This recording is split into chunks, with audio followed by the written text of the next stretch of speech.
This is laying a foundation for what could be a truly transformed Middle East. ባለፈው እሁድ አሜሪካና ኢራን በስዊዘርላንድ የጀመሩት የመጀመሪያ ዙር ድርድር አበረታች ውጤት እንዳሳየ አሸማጋዮቹ ኳታርና ፓኪስታን ማስታወቃቸው ይታወቃል።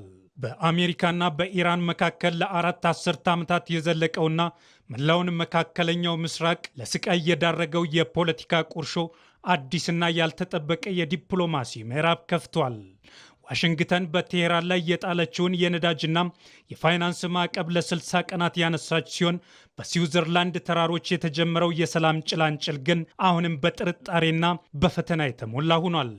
በረዶ በረገፈባቸውና ጸጥታ በሰፈነባቸው የስዊዘርላንድ የቡርገንስታክ ተራራማ ስፍራዎች የዓለምን የጂኦፖለቲካ ሊቀይር የሚችል አዲስ ድምፅ ተሰምቷል። በኳታርና በፓኪስታን ሸምጋይነት የተጀመረው የዋሽንግተንና የቴህራን ድርድር ባለፈው ሳምንት ከተጀመረው የመጀመሪያ ዙር ደረጃ ተስፋ ሰጪ መግለጫ ማግስት አሁን ወደ 60 ቀናት ፍኖተ ካርታ ተሻግሯል። ይህ ስምምነት በወረቀት ላይ ብቻ አልቀረም፣ ምድር ላይም ፍሬ ማፍራት ጀምሯል።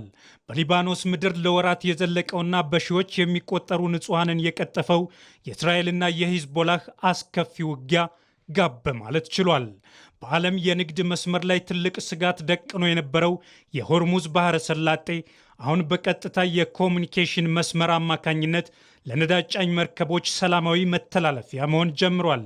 የዲፕሎማሲው መጋረጃ ከመቀደዱ በፊት ግን ከዋሽንግተንና ከቴህራን የሚሰሙት ድምጾች አሁንም የተቃረኑ ናቸው። የአሜሪካው ምክትል ፕሬዝዳንት ጄዲ ቫንስ ኢራን ዓለም አቀፍ የኒውክሌር ተቆጣጣሪዎችን ለመቀበልና የታገደ ገንዘቧን ለአሜሪካ ገበሬዎች የእህል መግዣ ለመዋል ተስማምታለች ሲሉ በደስታ ተናግረዋል። Yes, there was a little bit of threatening, there was a little bit of whining, but at the end of the day the talks continued and we made great progress.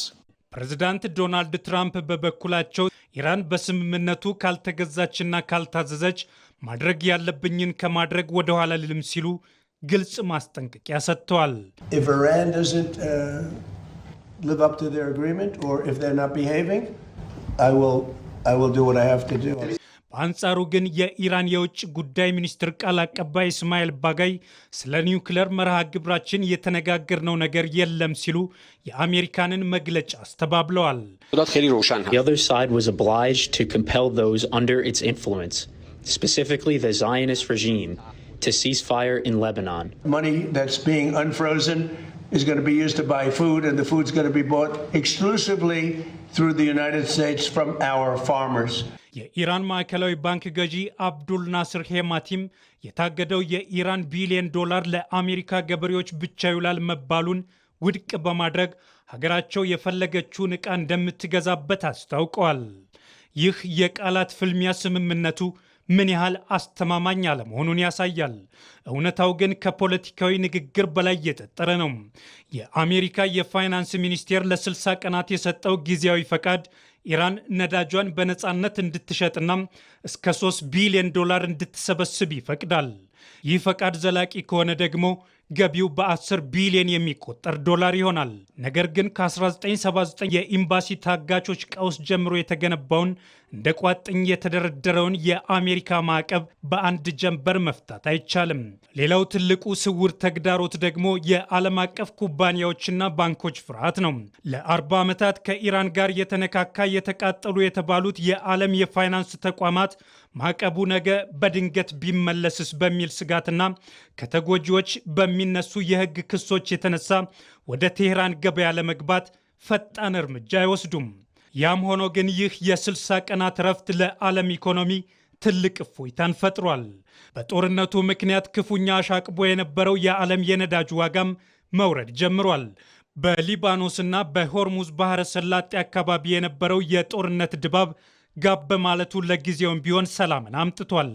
በዚህ ሳምንት በዋሽንግተን በእስራኤልና በሊባኖስ መካከል የሚደረገው ቀጥተኛ ድርድርና በኢራንና በአሜሪካ መካከል የሚቀጥለው የቴክኒክ ውይይት ይህ የሰላም ጉዞ ወዴት እንደሚያመራ የሚያሳይ ይሆናል። እናም ለአራት አስርት ዓመታት በጠላትነት የተፋጠጡት ዋሽንግተንና ቴህራን ዛሬ በዲፕሎማሲው ጠረጴዛ ዙሪያ ቢቀመጡም የቆፈሩትን ጥልቅ ጉድጓድ ደፍነው ዘላቂ ሰላም ለመገንባት ግን ገና ረጅምና እሾሃማ መንገድ ይቀራቸዋል።